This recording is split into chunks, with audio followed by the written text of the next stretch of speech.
G'day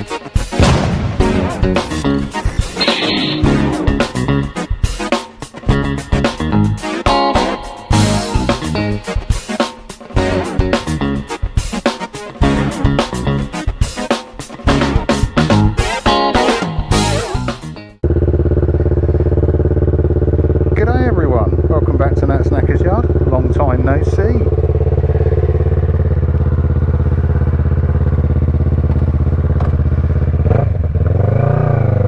Sat nav on.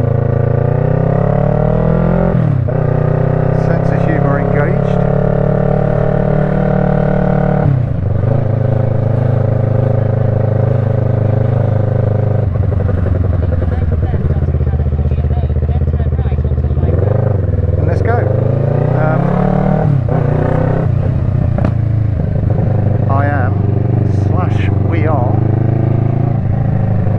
Pick up a bike, which is going to be very exciting. How on earth are you picking up a bike on a bike, Matt? You lunatic. I'm going to pick up a van. And the same with everything in Sadiq Khan's utopia of London. It means I've got to go into an ULEZ zone, and my car is not ULEZ compliant because it is a family diesel, as efficient as you like, but not ULEZ compliant. So I'm jumping on the bike to go pick up the van. The bike that I am picking up is literally just around the corner from me. Well, not quite literally around the corner from me, but it's just down the road.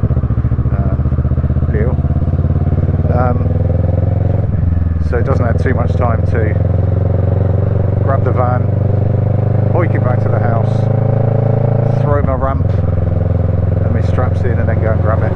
So I'll probably drag you in and out. I'm not going to tease you too much about what it is because I'm sure you'll end up being thoroughly disappointed. It's what I could get.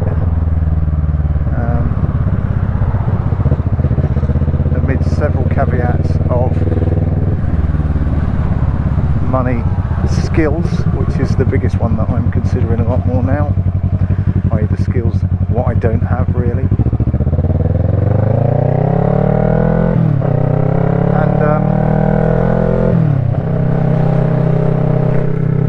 And saleability as much as anything else. So continuing on the ULEZ rant, ULEZ basically knocks out any bikes from before approximately 2007. So looking at the whole swathe of really fucking cool bikes that are kicking around, 90s bikes that you had to ride, they didn't do it all for you, bikes that were simple enough to maintain that you could pretty much do it yourself without having to take it to a garage. All of those are pretty much off pat, which for me leaves post 2007 bikes, which are almost universally bloody expensive, or historic bikes. Now I've been bitten by two historic bikes in both the Yamahas. So what I've gone for is a reasonably popular smaller bike. So I'm cutting down from 4 to 2 cylinders. And the common link between the bike that I'm getting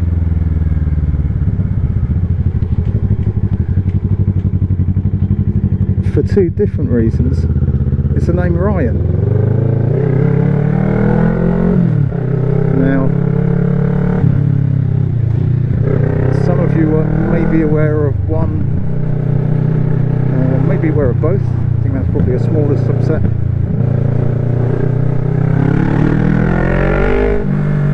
But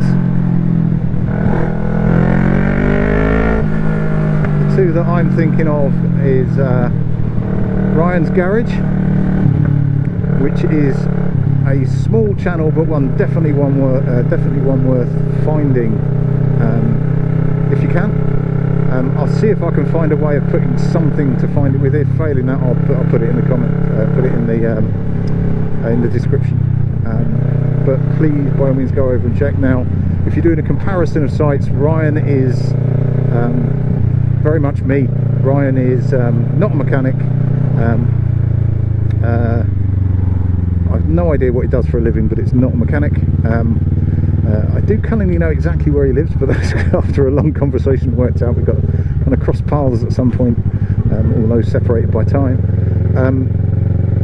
He's a tinkerer. He's a tinkerer with high hopes, and he has got one of the bikes that I'm after that was on his channel for quite a lot, and he had, you know, he put a lot of work into it, and he's got it going, and he's got it looking really good, has to be said. All sorts of firsts in there for him, including painting, including decals, you know. Oh, and in fact, he was asking me questions about painting when he was painting it as well, just because it's something that I'm okay at. So yeah, check out Ryan's garage. He's a good bloke. And he's currently on Sid the Scrambler that he's building from scratch, so that's fucking brave, really brave. Bravery and stupidity are often bedfellows, but yeah, he's proper going for it on that one. But yeah, so he's got one. And the other Ryan is Rye, Bikes of Rye. And again, I'll put a link to that channel as well. Much bigger channel. It's a bit Marmite, Bikes of Rye in my mind.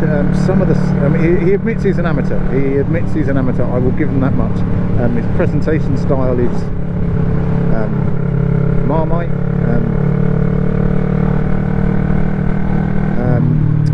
Matt Hudson, a Dirty Workshop guy, rips the crap out of him, which some of it's warranted, some of it isn't. But some of the things he does with bikes is just fucking cringeworthy, even to me, and I don't know what I'm doing. Yeah, I pass.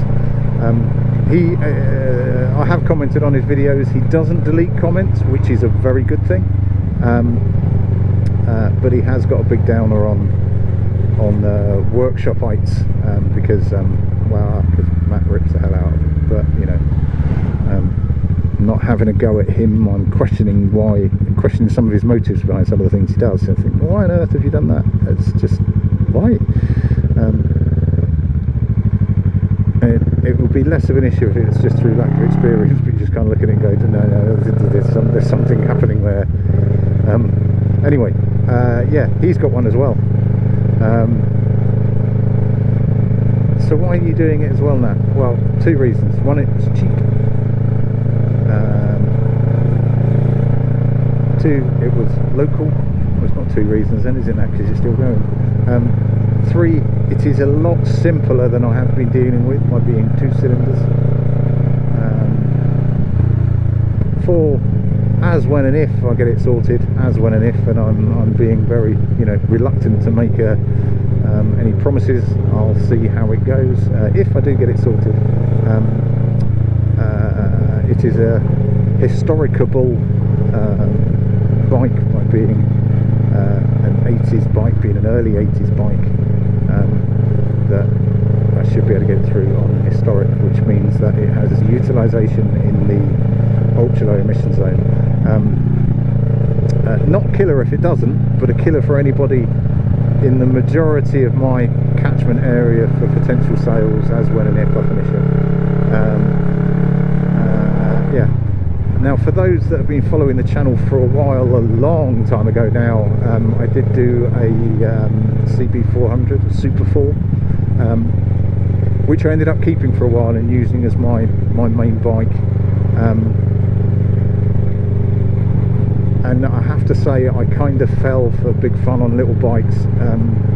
So if I get it moving, then that will be a bit of fun, messing around on a small bike and hiking around. I don't think, you know, there's no intention, aspiration or anything else that it's going to replace this bad boy. There's not going to be, you know, it's not going to replace Ivan as my daily ride, but just want to have a play.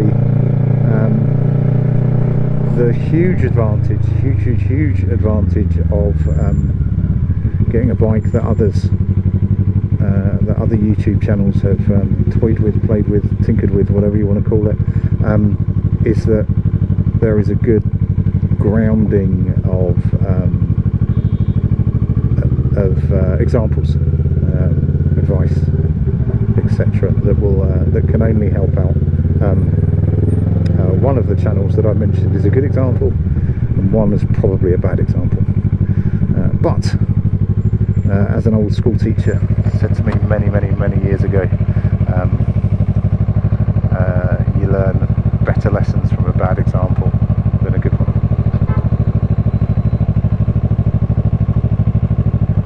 What the fuck is going on there?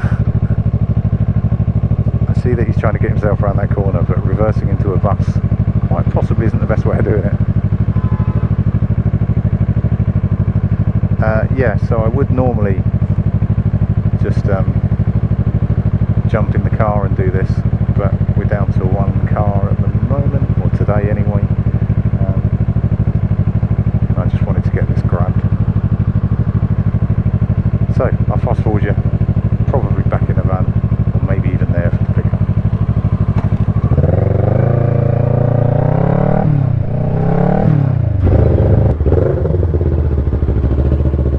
Well, that all took a lot longer than it should have done. I'd like to have done a big reveal from a roll out of a van, but traffic's mental. I even had to extend my zip car booking.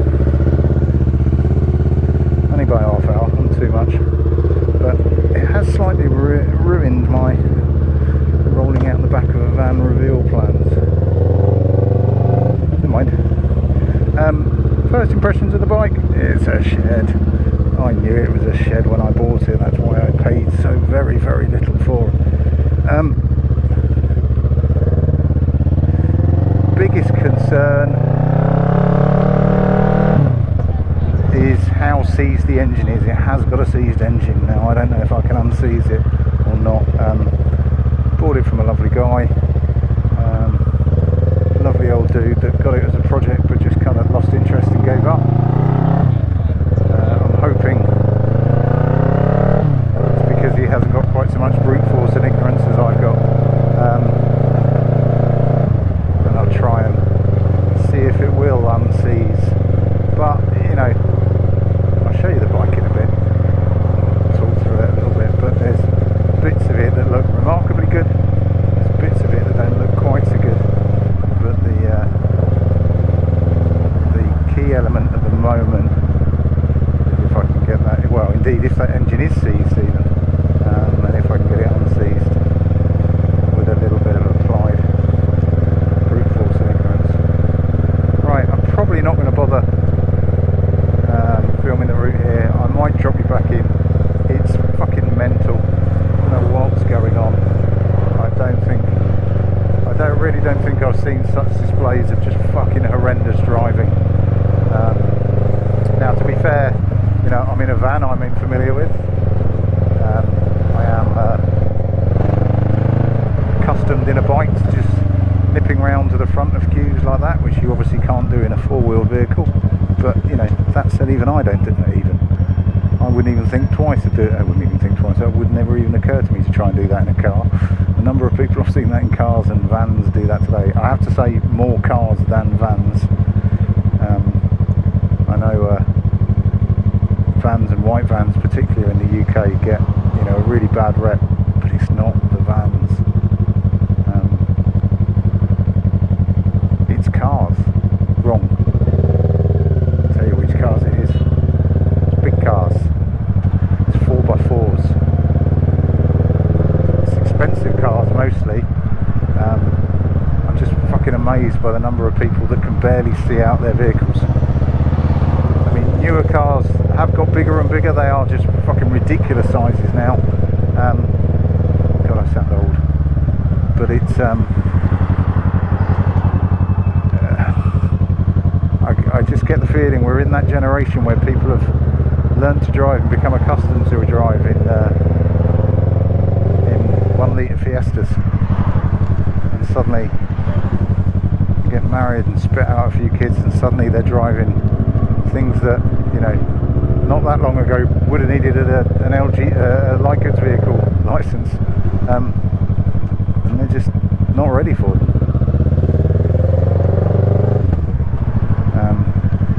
I'm not going to specifically pick on women drivers. It's not women drivers. Women are generally smaller than men, and it is generally people that can't see out of the vehicles that they're driving, let alone have a clue where the edges are. It's fucking incredible.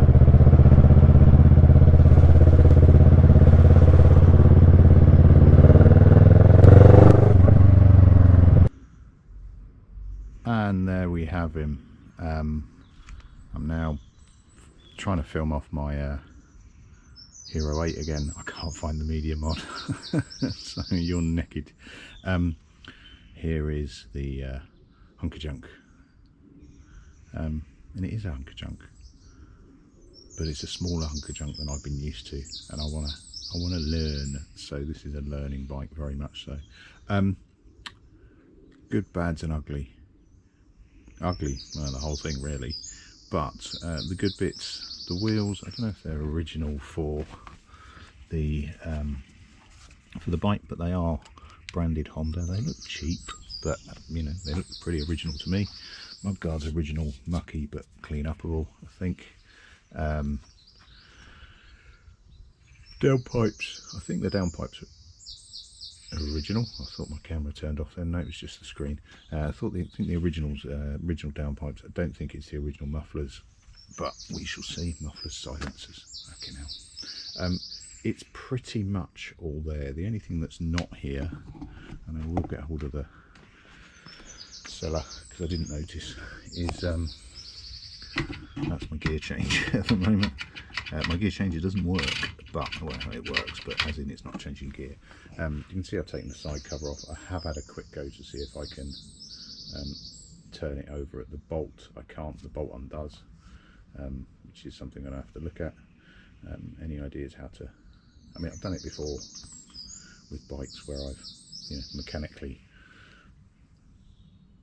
Well, I've done it before. Christ.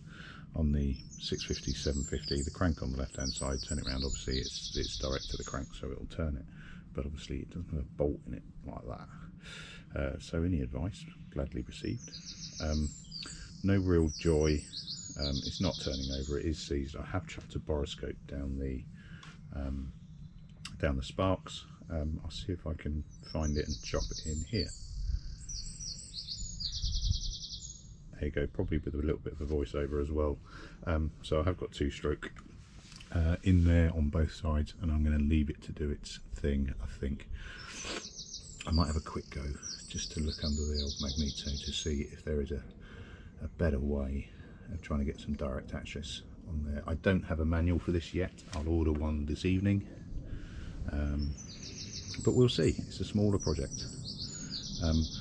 At the moment there's no battery in it. I did try putting a jumper on it to see whether or not to try and start it, see whether or not I could power it. I couldn't. Had a very quick look last night at fuses, but nothing involved, so I'll probably have a look at that in a second.